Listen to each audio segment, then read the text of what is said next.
Puji Tuhan, selamat pagi saudara sekalian. Selamat bertemu kembali. Hari ini kita boleh mengucap syukur kepada Tuhan karena kita boleh kembali bersama-sama beribadah seperti biasa di gereja. Tetapi bagi mereka yang hari ini tidak bisa ikut, bisa mengikuti ibadah melalui online di YouTube channel Tabernakel Kasih. Kita memasuki masa new normal saat ini. Dan saya sudah khotbahkan tentang bagaimana sesungguhnya new normal versi Tuhan. Dan yang luar biasa adalah ketika Tuhan membawa kita ke dalam suatu kehidupan yang baru, satu kondisi new normal yang baru, tidak seperti dunia membawa kita masuk ke dalam new normal. Kita dimasukkan ke dalam new normal tanpa kemampuan apa-apa. Saudara tidak diberi kemampuan apa-apa oleh dunia ini. Saya rasa kalau saudara kemana-mana pergi memakai masker, saudara mencuci tangan saudara, atau memakai hand sanitizer, atau saudara juga menjaga jarak dengan yang lain, dan sebagainya. Semua itu modal saudara. Kita yang beli masker. Kita yang beli hand sanitizer. Kita yang membeli semua peralatan untuk new normal. Kita sendiri yang mengadakannya. Tapi berbeda dengan Tuhan. Kalau Tuhan membawa kita masuk dalam new normal, Tuhan menyediakan sesuatu yang benar-benar membuat kita masuk ke dalam kondisi yang baru, yang akhirnya menjadi kondisi normal buat kita. Justru yang tidak punya kondisi seperti ini, tidak normal. Itu sebabnya disebut dengan new normal. Normal yang baru. Normal yang dulu sudah kita tinggalkan. Sudah tidak bisa kita pakai. Tidak boleh bahkan kita pakai. Tapi sekarang kita masuk ke dalam normal yang baru. Jadi kondisi ini kondisi baru, tapi adalah kondisi yang justru harus menjadi kondisi normal bagi kita semua. Itulah prinsip dari new normal. Dan bagaimana Tuhan mempersiapkan kita untuk memasuki new normal versi Tuhan? Dia memperlengkapi kita, bukan kita memperlengkapi diri kita sendiri seperti new normal yang kita lakukan di dunia ini. Tapi Tuhan memperlengkapi kita. Mari kita buka Yesaya. Kitab Yesaya 36 ayat 26 dan 27.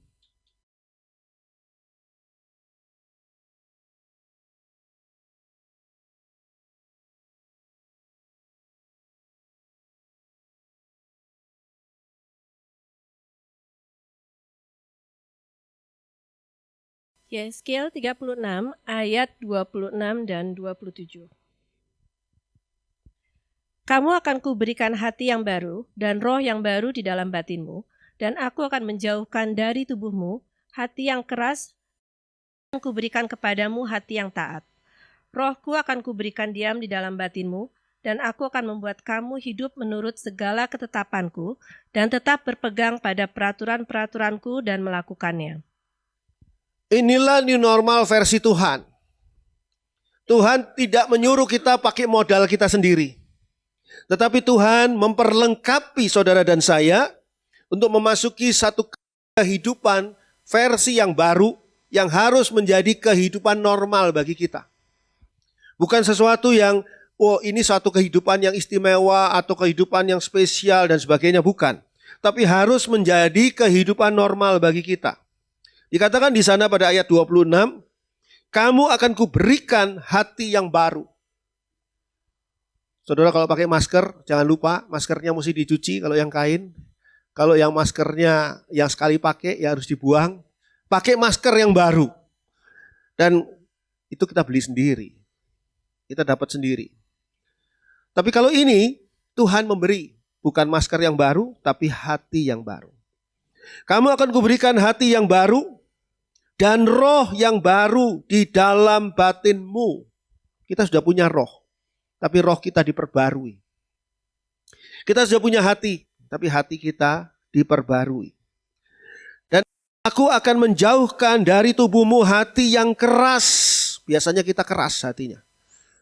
Kita kalau belum benar-benar terpaksa untuk nurut pada Tuhan, kita belum mau.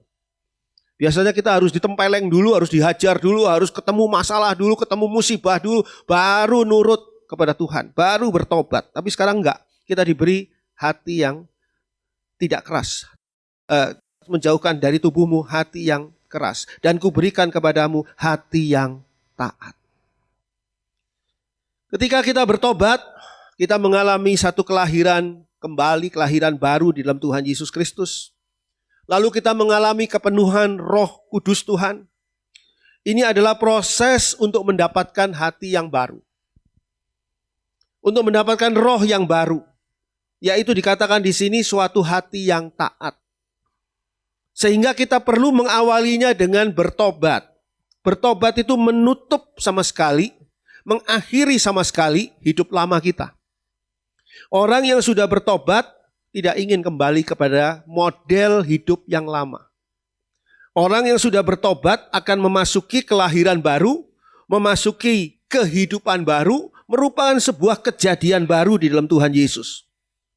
Dan orang ini dilengkapi dengan kepenuhan Roh Kudus. Sehingga dia dikatakan mempunyai hati yang baru, mempunyai roh yang baru. Dikatakan tadi pada ayat 26, suatu hati yang taat. Hati ini adalah gambaran tempatnya pikiran kita. Saudara beri tanda dulu Yeskiel 36, nanti kita kembali ke sana. Kita pindah dulu ke Markus 2 ayat 6 dan 8.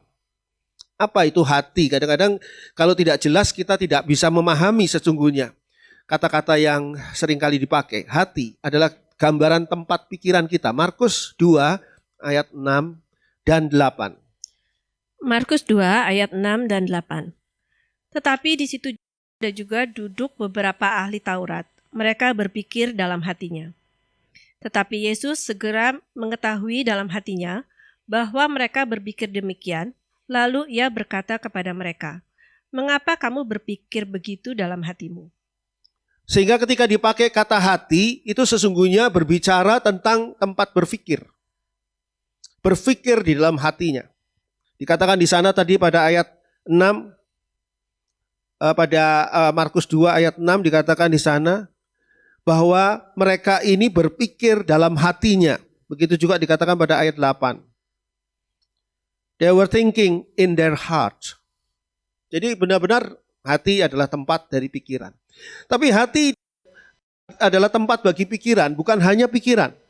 Hati juga tempat dari perasaan. Lukas 24 ayat 32. Lukas 24 ayat 32.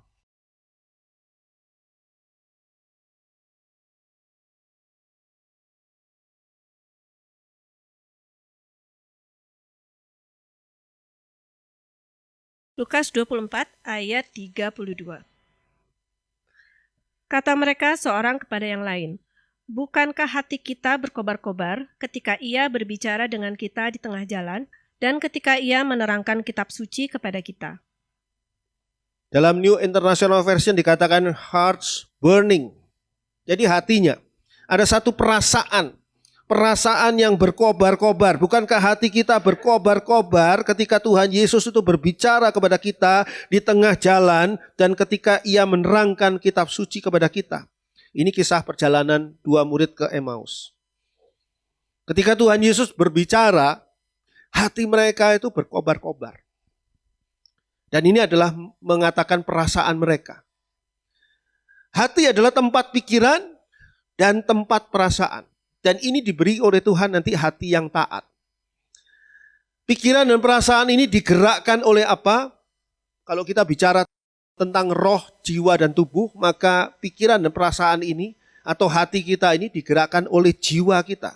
Kita periksa Yesaya 26 ayat 9. Yesaya 26 ayat 9.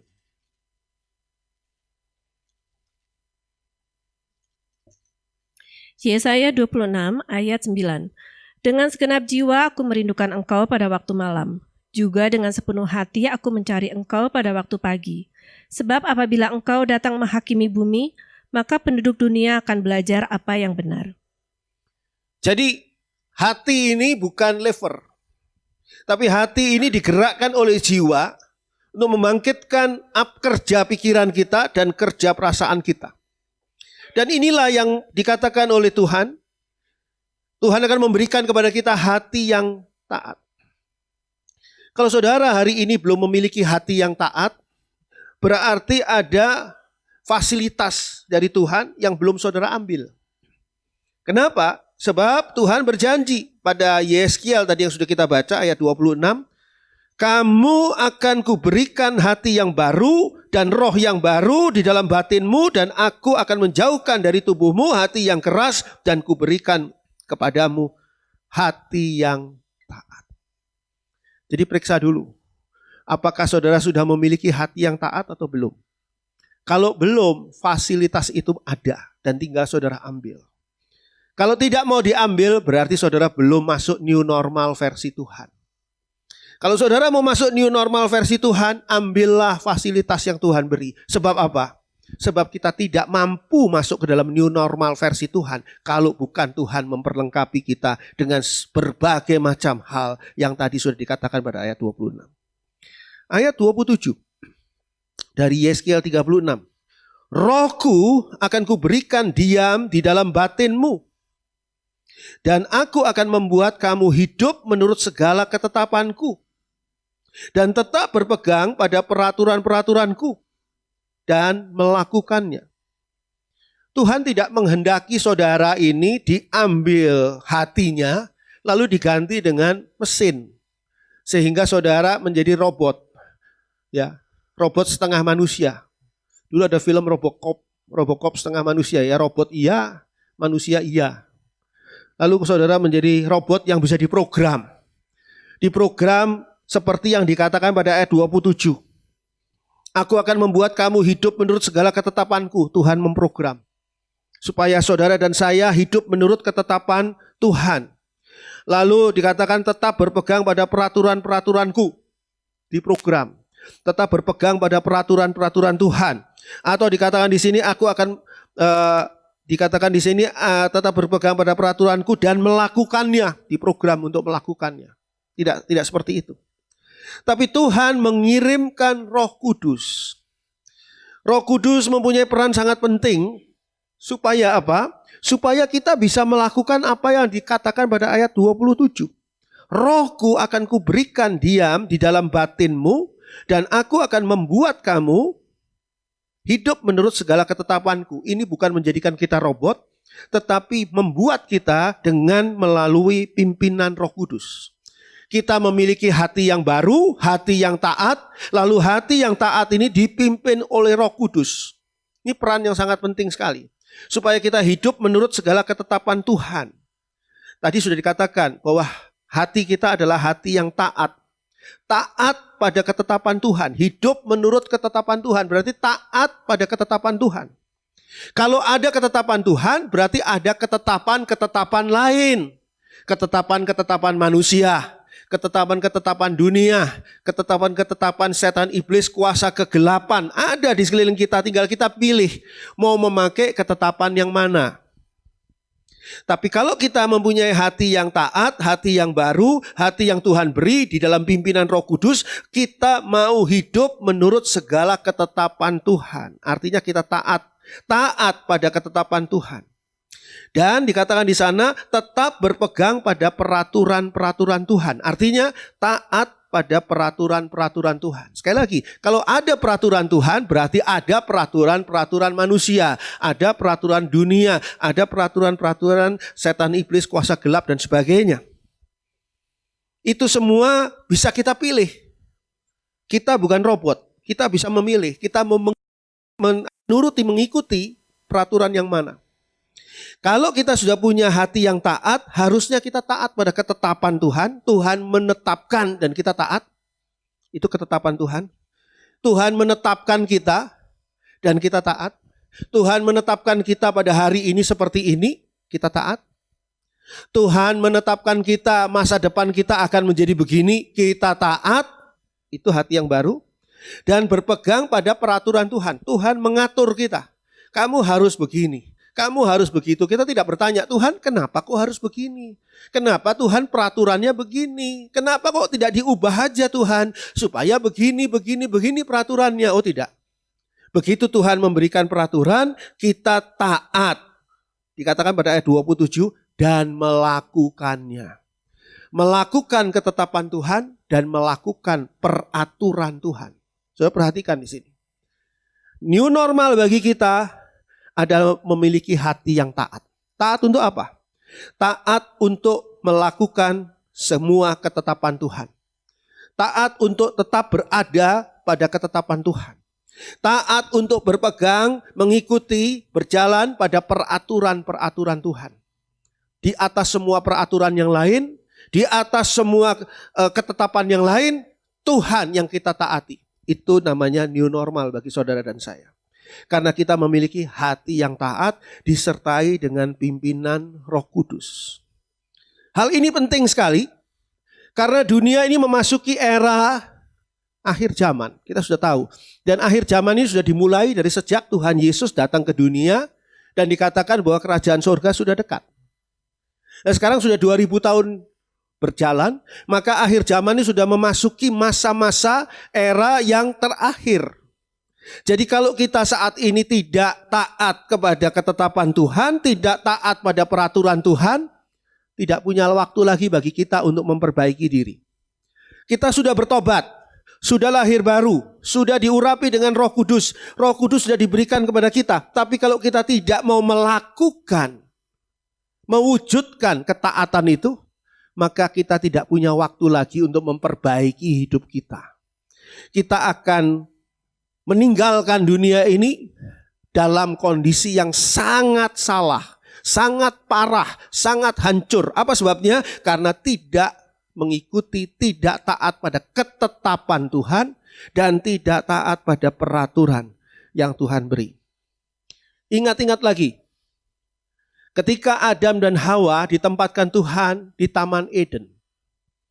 Ada jutaan tahun mereka tinggal di situ dan tidak menjadi tua dan tidak menjadi mati. Tapi ketika mereka melanggar ketetapan Tuhan, jangan kamu makan buah pohon ini, ternyata mereka memakannya.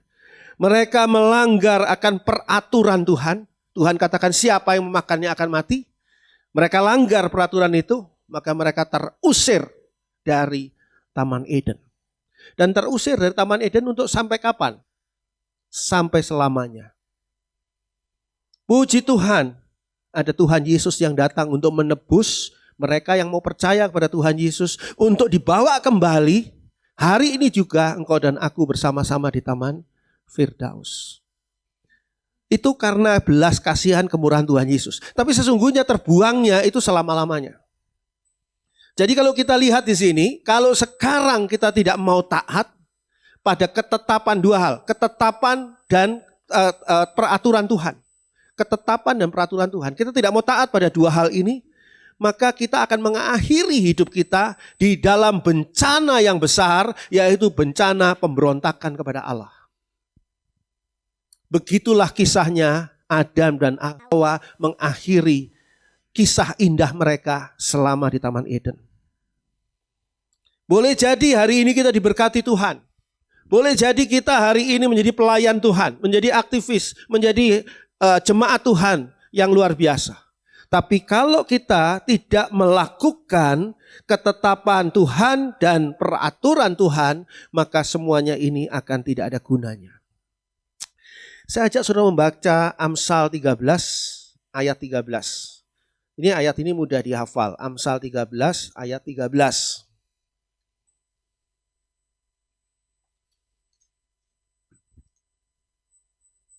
Amsal 13 ayat 13. Siapa meremehkan firman, ia akan menanggung akibatnya. Tetapi siapa taat kepada perintah akan menerima balasan. Siapa meremehkan firman? Firman ini disampaikan adalah untuk diikuti, adalah untuk dijalankan, adalah untuk diwujudkan.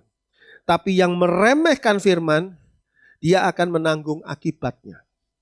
Ada akibat yang buruk yang harus ditanggung bagi mereka yang meremehkan firman. Tetapi siapa taat kepada perintah, dikatakan di sini, akan menerima balasannya, akan menerima rewardnya, akan menerima hasilnya. Ketaatan adalah hal yang sangat penting. Sebab ketaatan itu akan memberikan hal yang serius. Memberikan akibat yang serius. Ketaatan itu penting. Kita melaksanakan apa yang difirmankan oleh Tuhan itu baik. Tapi masalahnya kita taat atau tidak. Ketaatan itu memerlukan kesetiaan sampai akhir. Itu ketaatan. Adam dan Hawa mungkin sudah jutaan tahun ada di Taman Eden. Tapi hanya satu kali dia tidak taat. Mereka tidak taat. Mereka tidak setia. Maka tidak ada gunanya ketaatan yang sudah berlangsung lama. Bila dirusakkan oleh satu kali ketidaktaatan. Seperti yang dialami Adam dan Hawa di Taman Eden. Apa sebabnya ketaatan begitu penting? Saya ingin beritahukan kepada kita sekalian, urusan kita di dunia banyak urusan penting.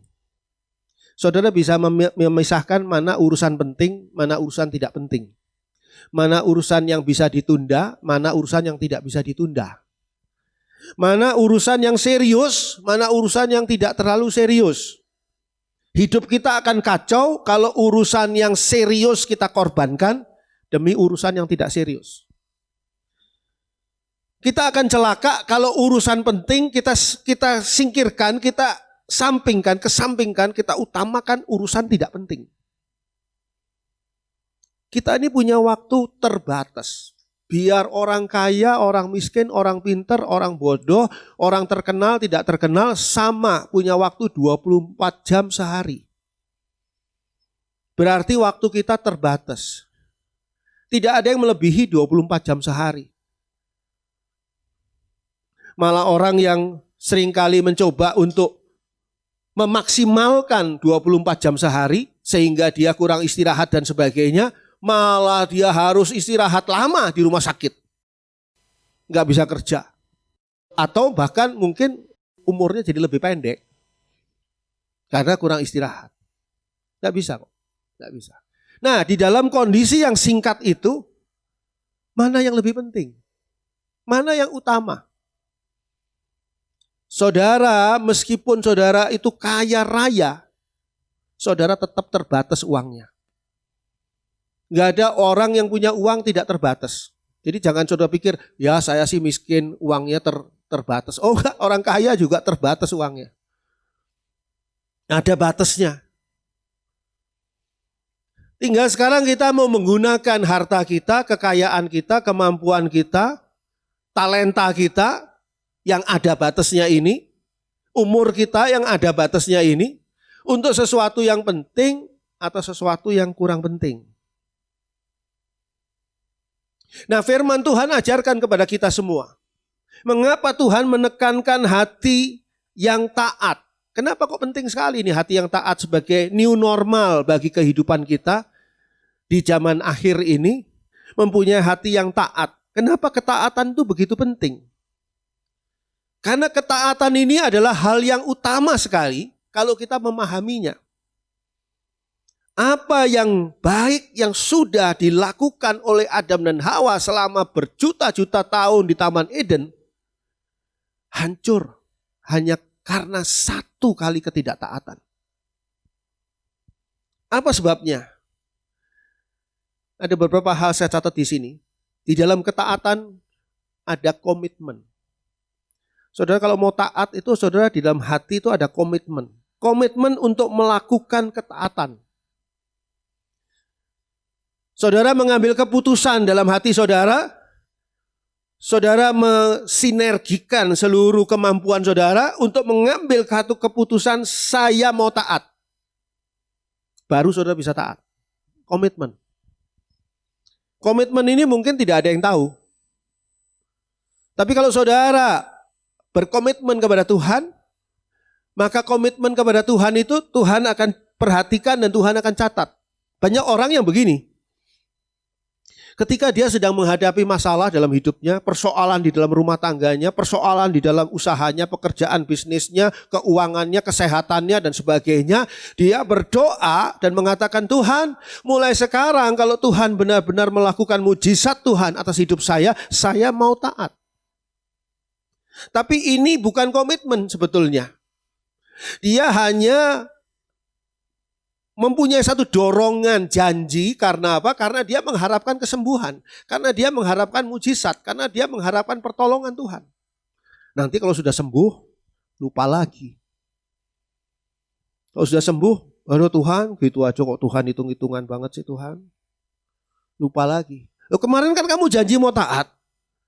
Kamu berkomitmen mau taat. Ya Tuhan, tapi ya gimana Tuhan? Oh, saya ini masih manusia loh Tuhan, belum malaikat.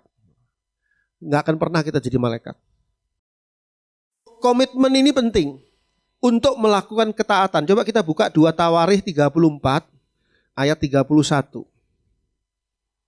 Hari ini mungkin saya ingin mengajak saudara membuka Alkitab agak banyak ya. 2 Tawarikh 34 ayat 31.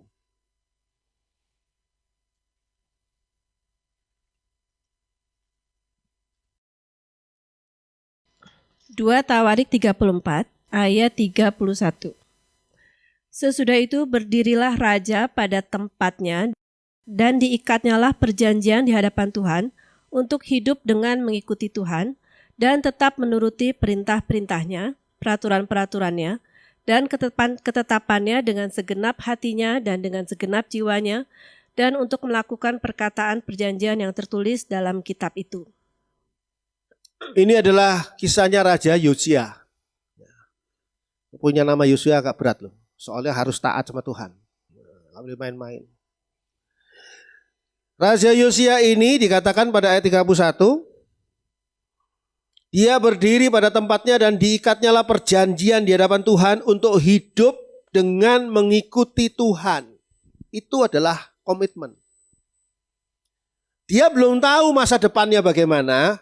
Dia belum tahu akan berhadapan dengan apa, tapi dia sudah punya komitmen akan hidup mengikuti Tuhan dan tetap menuruti perintah-perintahnya, peraturan-peraturannya, dan ketetapan-ketetapannya dengan segenap hatinya dan dengan segenap jiwanya untuk melakukan perkataan perjanjian yang tertulis dalam kitab itu.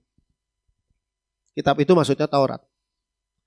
Jadi kalau kita lihat di sini harus dimulai dengan komitmen. Ketaatan harus dimulai dengan komitmen. Saya mau taat.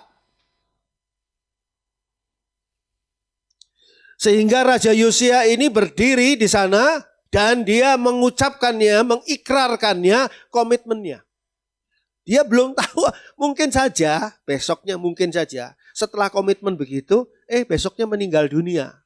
Ya sudah, nggak umur panjang memang. Tapi bisa juga setelah mengucapkan kata-kata itu dia masih panjang umur. Dia masih panjang umur, dia masih melewati berbagai macam persoalan. Dia masih melewati berbagai macam tantangan yang bisa menggoyahkan ketaatannya dia pada Tuhan sebetulnya. Tapi sudah diikat dulu di awal, komitmen. Komitmen untuk taat. Saudara perlu hari ini, pagi ini, kalau saudara belum menjadi orang yang mempunyai hati yang taat, saudara mengucapkan komitmen. Nanti kita akan perjamuan kudus. Saudara setelah selesai perjamuan kudus, saudara bisa mengatakan pada Tuhan mulai dari hari ini, seperti ini.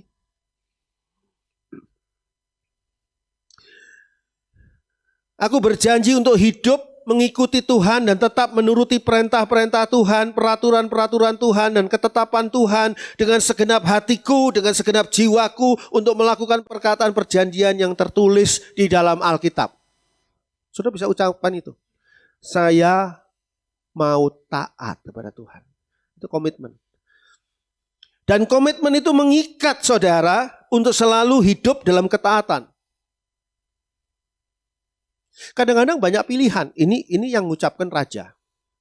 Tapi ada juga pilihan-pilihan yang dimana rakyat banyak belum tentu sesuai dengan atau orang banyak, masyarakat belum tentu sesuai dengan apa yang menjadi pikiran dan pilihan hati kita.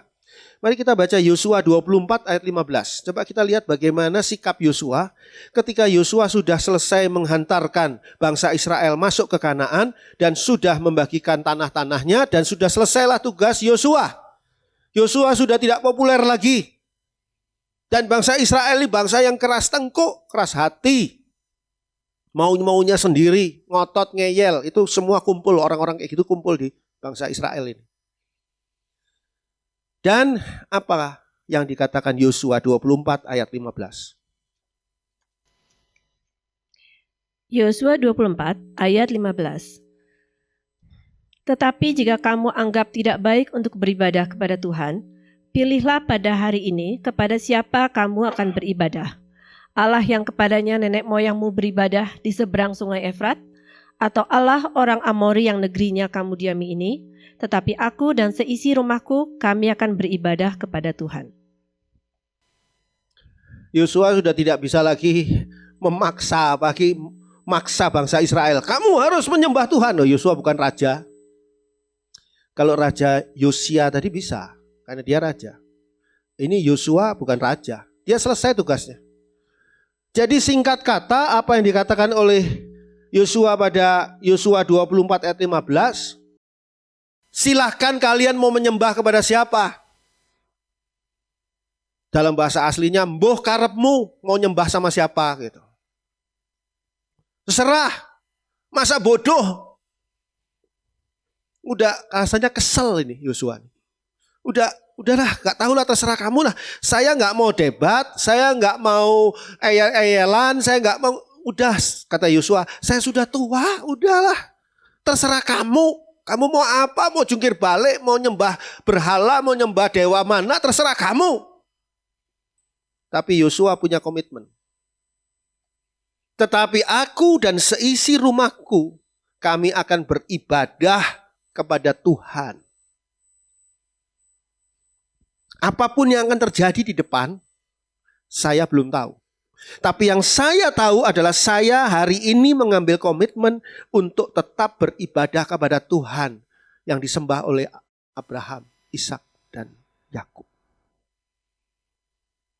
Itu namanya komitmen. Dan komitmen itu mengawali ketaatan. Saudara tidak akan taat kalau tidak mengawalinya dengan komitmen. Seperti Yosua. Dan komitmen itu harus saudara ambil secara pribadi. Bukan ikut-ikutan.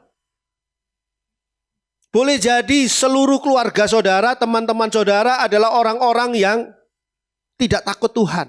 Tidak peduli kepada Tuhan. Tidak percaya pada Tuhan Yesus. Boleh jadi. Mereka semua sudah berkali-kali diinjili, tetap saja mereka keras hati. Ya sudahlah, biarkan. Tapi saya akan hidup berpegang kepada firman Tuhan. Berpegang kepada ketetapan Tuhan dan peraturan Tuhan. Saya akan taat pada ketetapan Tuhan dan peraturan Tuhan. Pertama adalah komitmen. Setelah komitmen, apa yang ada di dalam ketaatan? Yang ada di dalam ketaatan adalah kepatuhan.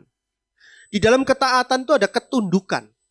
Ketika saudara taat, maka saudara sudah menundukkan diri saudara.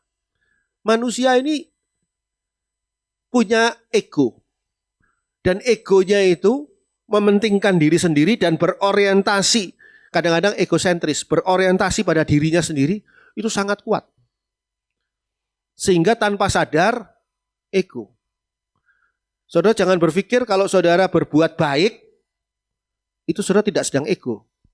Kadang-kadang ketika saudara berbuat baik, saudara sedang memuaskan hati saudara karena saudara berbuat baik. Ego. Saudara punya binatang peliharaan di rumah, saudara sayang-sayang, saudara elus-elus, saudara beri makanan yang istimewa, saudara rasanya itu sayang gitu sama binatang itu. Sayangnya apa? Binatang itu nggak bisa ngasih komentar. Binatang peliharaan saudara juga mungkin kalau di wawancara nggak seneng mereka. Senengnya bebas keluar. Saudara pasti punya kan batasan-batasan. Sehingga binatang peliharaan saudara tidak boleh melakukannya, ada kan? Pasti kan? Paling enggak tutup pintu depan gitu. Ada kan? Coba saudara buka-bukain semua, dia lari. Jangan dikejar, bebasin. Tapi Pak Andri itu 20 juta loh. Ya nggak tahu 20 juta atau 30 juta ya terserah. Tapi kan jadi ketika kita taat, kita tuh menundukkan ego kita. Karena kita tuh punya ego. Terhadap Tuhan sendiri pun kita punya ego. Ego kita salah atau enggak? Enggak salah. Saudara punya ego itu tidak salah. Tinggal sekarang ego kita mau kita setir bagaimana nih? Ego kita mau kita jadikan Tuhan atau mau kita tundukkan di hadapan Tuhan? Patuh, tunduk. Itu mendasari ketaatan. Yakobus 4 ayat 7.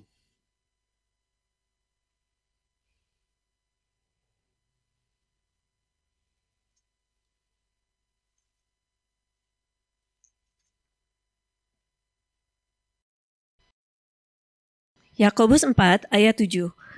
Karena itu tunduklah kepada Allah dan lawanlah iblis, maka ia akan lari daripadamu. Manusia seringkali terbalik ini. Mereka bukan menundukkan dirinya kepada Allah dan melawan iblis, tapi menundukkan dirinya kepada iblis dan melawan Allah. Padahal firman Tuhan katakan karena itu tunduklah kepada Allah dan lawanlah iblis, maka iblis itu akan lari daripadamu. Kalau ketemu iblis, nggak pernah ya saudara ya. Ketemu setan, kira-kira setan yang lari atau saudara yang lari? Di suatu rumah sakit yang sepi, sudah banyak petugas rumah sakitnya yang sedang bertugas, tiba-tiba ada suster ngesot. Ketemu saudara. Kira-kira dia ngesot sambil lari, melarikan diri dari saudara, atau saudara yang terbirit-birit lari dari suster ngesot. Kalau saudara mau supaya iblis ini, setan ini, kuasa kegelapan ini lari dari hidup saudara dan tidak mengganggu hidup saudara, tidak merusakkan hidup saudara, apa yang harus saudara lakukan? Tunduklah kepada Allah. Dan lawanlah iblis. Lawan iblis, lawan setan, lawan semua pengaruh kuasa kegelapan. Dengan hikmat yang datangnya dari Tuhan, Roh Kudus yang memimpin saudara, saudara akan bisa melihat dengan jelas mana yang pengaruh kuasa kegelapan dan mana yang bukan. Saudara bisa membedakan, sehingga saudara bisa mengusir semua kuasa kegelapan itu. Saudara bisa melawan itu semua. Tapi syaratnya tunduk pada Allah. Kalau saudara tahu masalah, persoalan dan sebagainya dalam hidup saudara itu digerakkan oleh kuasa kegelapan yang jahat. Saudara tahu bahwa virus corona ini digerakkan oleh kuasa kegelapan yang jahat. Bagaimana saudara mengusirnya? Tunduk kepada Allah.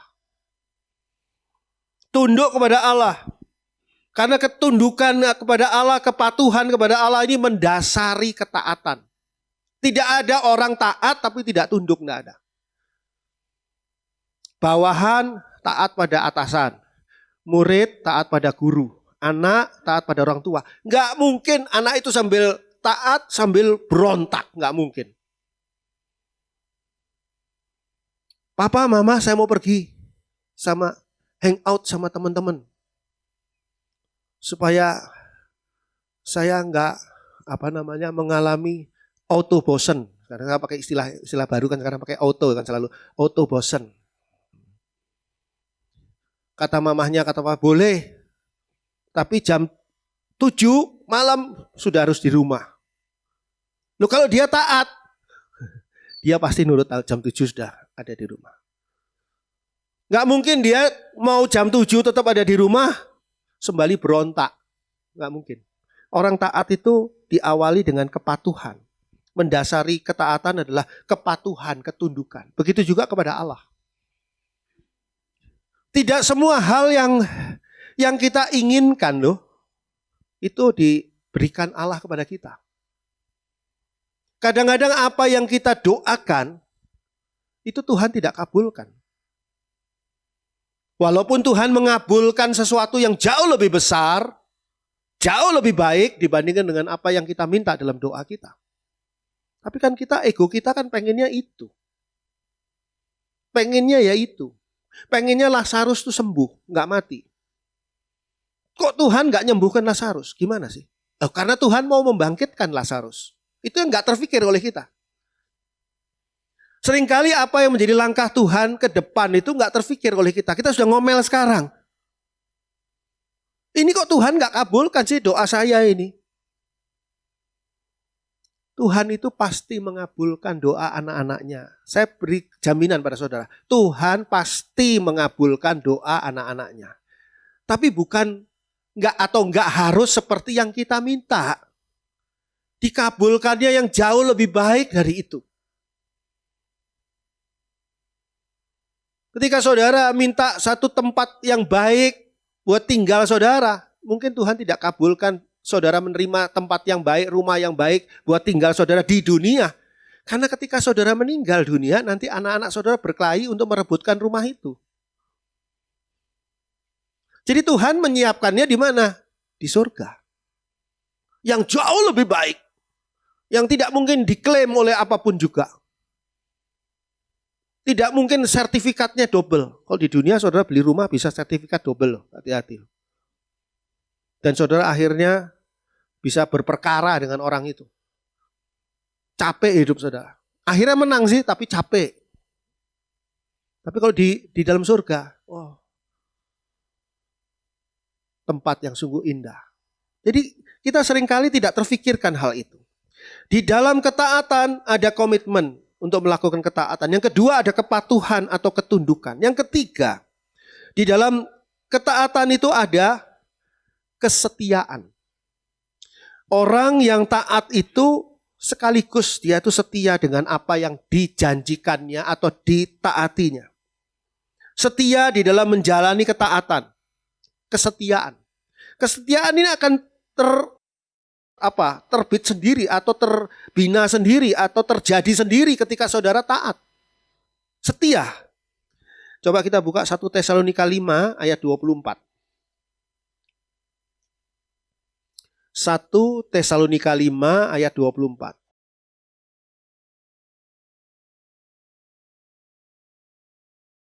Satu Tesalonika 5 ayat 24. Ia yang memanggil kamu adalah setia, ia juga akan menggenapinya. Kesetiaan ini diajarkan oleh bagaimana Tuhan setia kepada kita. Dikatakan di sini, ia yang memanggil kamu adalah setia. Ia juga akan menggenapinya. Jadi bayangkan saudara ya, Allah yang maha kuasa, yang tidak takut kepada siapapun.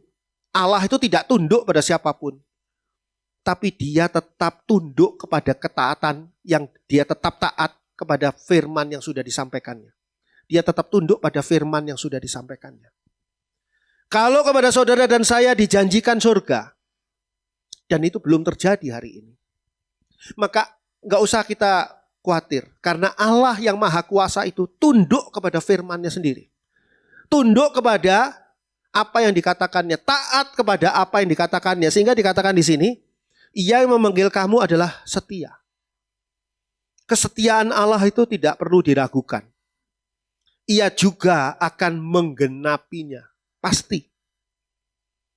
Apa yang dia sudah firmankan, apa yang dia sudah janjikan kepada saudara dan saya, pasti digenapinya. Karena apa? Karena Allah itu setia. Allah itu bisa saja tidak setia loh. Karena Allah itu maha kuasa. Suka-sukanya Allah, mau gimana terserah. Nggak ada yang bisa mempersalahkan. Seandainya Allah salah juga nggak ada yang bisa menghukum Allah. Maha kuasa dia. Tapi Allah yang maha kuasa itu memberikan contoh. Allah yang maha kuasa saja setia. Masa kita tidak setia? Allah yang maha kuasa saja taat loh pada firman-Nya. Masa kita tidak taat pada firman Allah? Padahal kita tidak maha kuasa. Kesetiaan dalam menjalani ketaatan ini penting. Sebab kesetiaan ini menjadi kekuatan di dalam ketaatan. Sulit sekali bagi orang yang menjalani ketaatan tapi tidak setia. Dari setiap detik dia punya kesempatan atau punya peluang untuk berhenti dari ketaatan.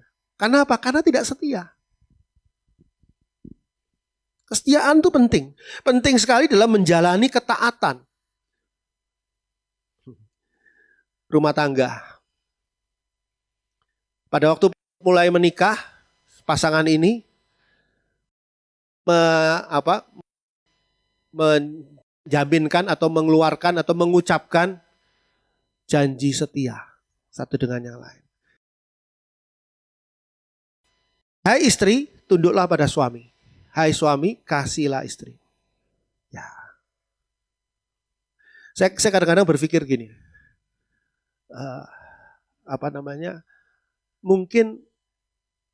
Mungkin ya terlalu cepat ketika mengatakan ya saya akan melakukannya. Karena yes I do gitu kan. Kadang-kadang mungkin terlalu cepat loh. Sebab setelah sekian tahun kok tidak lagi menjalankannya. Setelah sekian tahun tidak lagi istri tunduk pada suami dan suami tidak lagi mengasihi istri. Cerai sih enggak. Tapi apakah itu suatu kesetiaan? Mungkin orang berpikir kesetiaan di dalam rumah tangga adalah tidak ada wanita idaman lain dan pria idaman lain. Tapi kalau saudara amati, bisa terjadi ketidaksetiaan walaupun tidak ada wanita idaman lain dan pria idaman lain. Yaitu apa? Tidak setia pada komitmennya dia. Tidak setia kepada janjinya dia di waktu awal pernikahan. Jadi kalau menurut saya pernah berpikir gini, salah jawaban yes I do. Mestinya jawabannya yes I will. Jadi ya saya akan usahakanlah. Saudara kalau dalam perjanjian pernikahan terus pasangan saudara bilang, ya saya usahakanlah. Saya saudara gak enak gitu ya rasanya. Maukah engkau tetap setia kepada istrimu di saat suka maupun duka? Jawabannya suaminya atau calon suaminya, ya saya usahakan. Tapi sebetulnya itu jawaban betul malahan. Kenapa? Ya karena dia manusia. Dikatakan ya memang ada batasnya sampai maut memisahkan. Batasnya itu, batas janji setianya itu sampai maut memisahkan. Tapi selama itu dia akan setia. Bisakah dia melakukannya? Nah ini yang menjadi pertanyaan. Menjadi pertanyaan. Jadi di sini dibutuhkan kesetiaan di dalam ketaatan. Kalau saudara mau taat dengan janji saudara, saudara harus setia. Seperti Allah setia. Coba kita buka 2 Tesalonika sekarang. Tadi 1 Tesalonika, sekarang 2 Tesalonika 3 ayat 3. 2 Tesalonika 3 ayat 3. Tetapi Tuhan adalah setia. Ia akan menguatkan hatimu dan memelihara kamu terhadap yang jahat. Tuhan adalah setia, ia akan menguatkan hatimu, dikatakan di sana, dan memelihara kamu terhadap yang jahat. Saya tuh mikir begini loh kalau baca ayat seperti ini. Tuhan sudah menjaga saya terhadap yang jahat. Kok masih saja saya mengalami yang jahat? Saudara suka berpikir gitu. Katanya di sini dikatakan bahwa Tuhan itu sudah memelihara kamu terhadap yang jahat. Tapi kok masih saja sih kena yang jahat? Di sini hal yang seringkali menjadi pertanyaan. Tapi jawabannya tuh begini. Masalahnya Tuhan itu setia. Kitanya yang tidak setia. Tuhan setia kepada kita untuk memenuhi apa yang difirmankannya, termasuk menjaga kita. Kitanya yang tidak setia untuk melakukan ketetapan Tuhan dan peraturan Tuhan. Kitanya nyelonong keluar sendiri dari jalur. Saya naik kereta api dari dari Bandung ke Surabaya, Mutiara Selatan. Berhenti di Jogja jam 1 subuh. Turun saya, padahal cuma berhenti 5 menit. Saya turun, beli gudeg. Itu gudegnya enak, tuh mbok-mbok itu. Yang ngantri banyak lagi. Jadi ayo cepetan ini kereta loh, ayo cepetan ini kereta. Saya berpikir nih, bisa saja kereta itu melanjutkan perjalanannya ke Surabaya tanpa saya. Kenapa? Padahal saya punya tiket. Tiket saya sampai Surabaya. Kenapa? Karena sayanya tidak berada di kereta. Keretanya melakukan komitmennya untuk sampai di Surabaya. Saya tidak melakukan komitmen untuk duduk diam di dalam kereta. Karena apa? Mbok gudeg itu rayu-rayu. Ayo beli gudeg. Jadi kan gitu. Itu kehidupan. Jadi Tuhan itu setia. Jadi kalau di sini dikatakan ya, tetapi Tuhan adalah setia. Betul. Ia akan menguatkan hatimu. Betul. Dan akan memelihara kamu terhadap yang jahat. Betul. Jadi kalau hidup kita masih ada kena yang jahat, kita perlu koreksi diri. Jangan-jangan saya sudah keluar dari kereta ini. Kereta jalan terus. Saya keluar dari kereta. Perlu kesetiaan di dalam ketaatan. Jadi di dalam ketaatan ada komitmen, ada kepatuhan, ketundukan, ada kesetiaan dalam menjalani ketaatan. Dan berikutnya di dalam ketaatan itu ada kedisiplinan. Orang yang taat harus disiplin. Titus 2 ayat 9 dan 10. Titus 2 ayat 9 dan 10.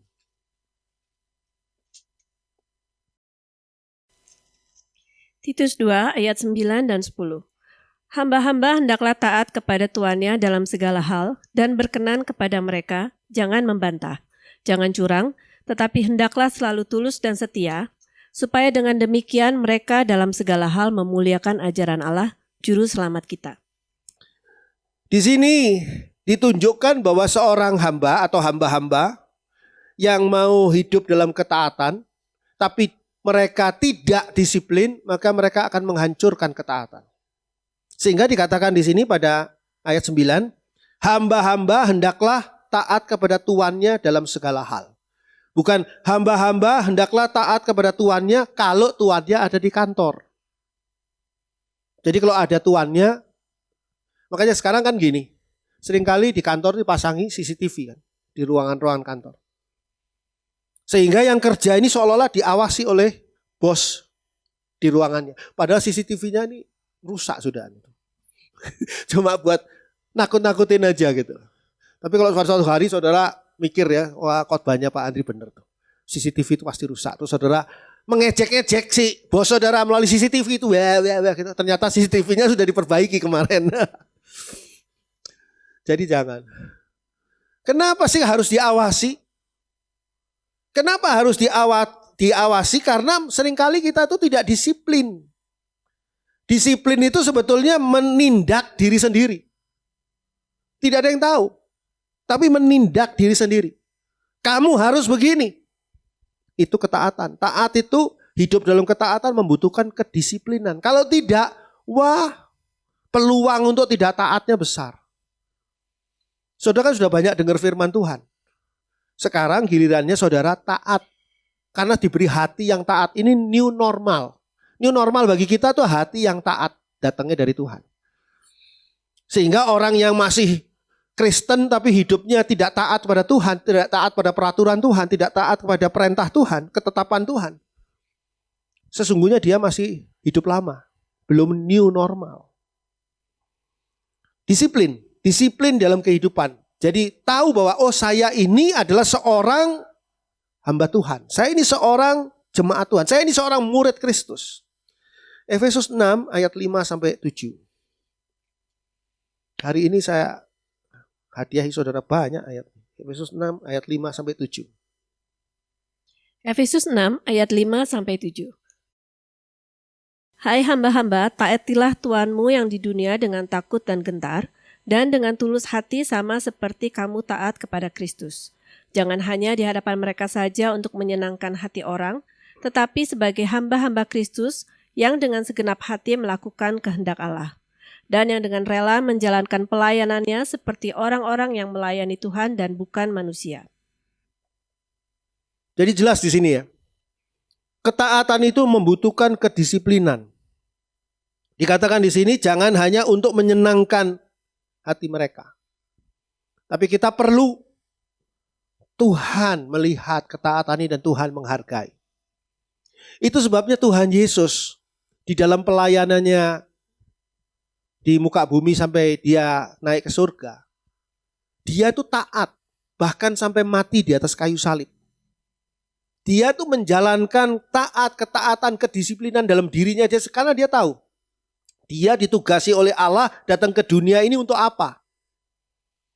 Dan dia disiplin untuk berada di dalam tugasnya itu. Tidak ada yang mengatur, dia sendiri mengatur. Itu kedisiplinan. Kalau saudara disiplin pada diri saudara sendiri, saudara akan menjaga ketaatan saudara dengan baik.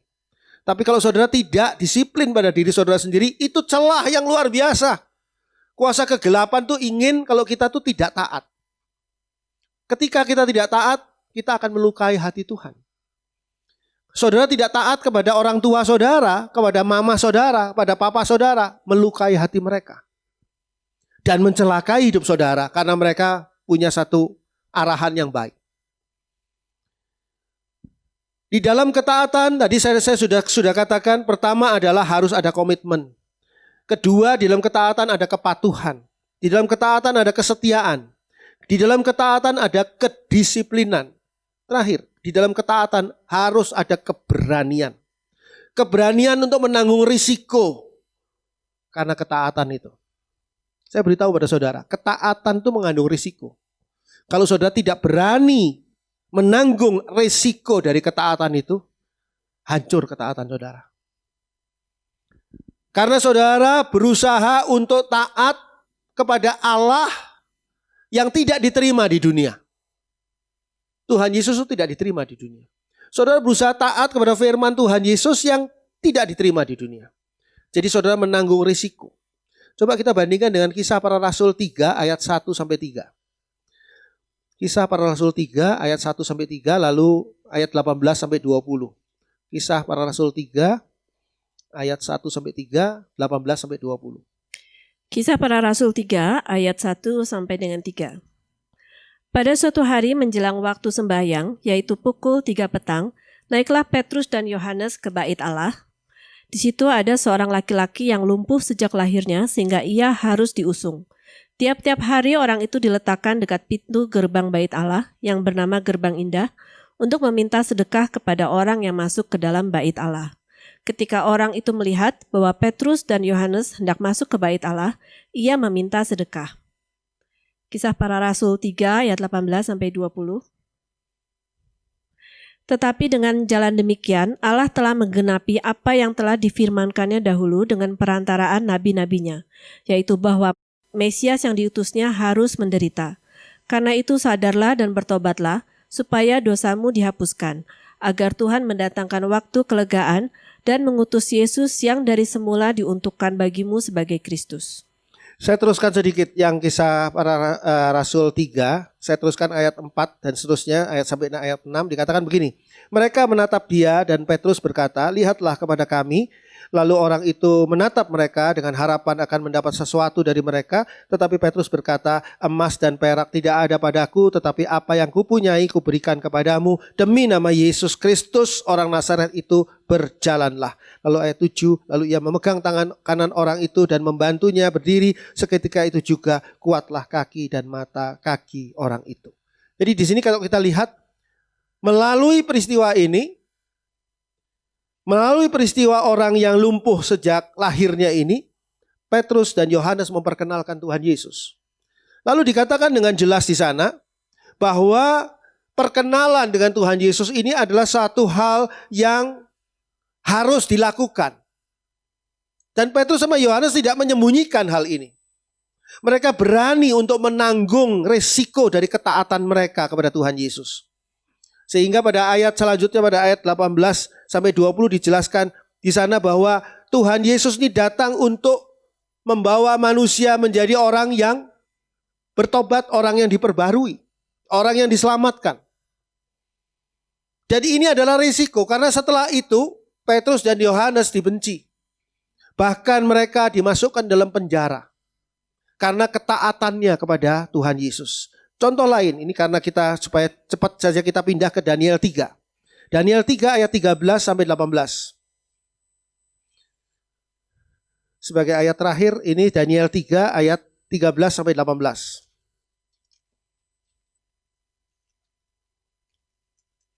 Daniel 3 ayat 13 sampai 18. Sesudah itu Nebukadnezar memerintahkan dalam marahnya dan geramnya untuk membawa Sadrak, Mesak, dan Abednego menghadap. Setelah orang-orang itu dibawa menghadap raja, berkatalah Nebukadnezar kepada mereka, "Apakah benar, hai Sadrak, Mesak, dan Abednego, bahwa kamu tidak memuja dewaku dan tidak menyembah patung emas yang kudirikan itu? Sekarang jika kamu bersedia, demi kamu mendengar bunyi sangkakala, seruling, kecapi, rebab, gambus, serdam, dan berbagai-bagai jenis bunyi-bunyian, sujudlah menyembah patung yang kubuat itu. Tetapi jika kamu tidak menyembah, kamu akan dicampakkan seketika itu juga ke dalam perapian yang menyala-nyala. Dan dewa manakah yang dapat melepaskan kamu dari dalam tanganku?" Lalu Sadrak, Mesak, dan Abednego menjawab Raja Nebukadnezar, "Tidak ada gunanya kami memberi jawab kepada tuanku dalam hal ini. Jika Allah kami yang kami puja sanggup melepaskan kami, maka ia akan melepaskan kami dari perapian yang menyala-nyala itu dan dari dalam tanganmu, ya Raja. Tetapi seandainya tidak, hendaklah tuanku mengetahui, ya Raja, bahwa kami tidak akan memuja dewa tuanku dan tidak akan menyembah patung emas yang tuanku dirikan itu." Sadrak, Mesak, dan Abednego taat menyembah kepada Allah, tapi konsekuensinya harus masuk ke dalam dapur api. Di sini dibutuhkan keberanian. Sebab kalau tidak berani, maka ketaatan itu hancur di situ dan mereka menyembah berhala. Tapi Sadrak, Mesak, dan Abednego berani menanggung semua risiko karena ketaatan. Oleh sebab itu sekali lagi, ketaatan membutuhkan pertama komitmen, kedua kepatuhan, ketundukan, ketiga adalah kesetiaan dalam menjalani ketaatan, keempat adalah kedisiplinan dalam hidup dalam ketaatan, dan kelima yang terakhir yang paling penting juga di sini adalah keberanian menanggung semua risiko dalam ketaatan. Kepada saudara dan saya sudah diberikan hati yang taat dan pimpinan Roh Kudus untuk kita hidup di dalam hati yang baru. Tuhan memberkati. Puji Tuhan. Amin. Bapa dalam surga, kami mengucap syukur karena Engkau memberikan kesempatan bagi kami setelah sekian bulan lamanya kami berdiam di rumah kami masing-masing. Untuk kali kedua kami berhimpun bersama-sama di rumah-Mu ini untuk memuji dan menyembah Engkau dan mendengar firman-Mu. Kami percaya bahwa Tuhan tidak akan membiarkan kami dalam ketidakpastian pandemi ini Tuhan, tetapi Engkau menghentikannya dengan cara-Mu sendiri Tuhan, supaya tidak banyak orang yang kehilangan harapan, kehilangan pekerjaan, mata pencarian, sumber penghidupan usaha dan sebagainya. Karena Tuhan yang mengendalikan alam semesta ini dan semua peristiwa yang di dalamnya. Karena itu kami percayakan hidup kami padamu Tuhan. Tuhan juga melindungi keluar masuk kami setiap hari di dalam melakukan aktivitas kami, sehingga perlindungan yang daripadamu menyertai kami kemanapun kami pergi. Bapa dalam surga, kami bersyukur untuk jemaat-Mu yang sudah membawa persembahan mereka sebagai ucapan syukur atas kasih, pemeliharaan, dan kecukupan Tuhan selama masa-masa sulit ini. Dan kami percaya bahwa Tuhan menerima semua persembahan sebagai dupa yang harum untuk hormat dan kemuliaan Nama-Mu. Kami berdoa juga Tuhan, Engkau memelihara orang-orang tua kami yang karena aturan pemerintah mereka tidak bisa beribadah bersama kami. Tapi dimanapun mereka berada, entah mereka menonton melalui video dan melalui kaset khotbah dan sebagainya, biar iman mereka juga diteguhkan, dikuatkan. Dan juga anak-anak kami, Tuhan, Kau berkati guru-guru sekolah minggu yang memberikan siaran melalui online juga, supaya anak-anak juga tidak kehilangan momen penting di dalam Engkau. Terima kasih Tuhan.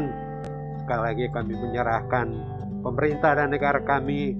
Tuhan berikan hikmat dan akal budi untuk menangani peristiwa ini dengan cara yang berkenan bagi Tuhan, sehingga tidak terjadi kekecewaan di mana-mana.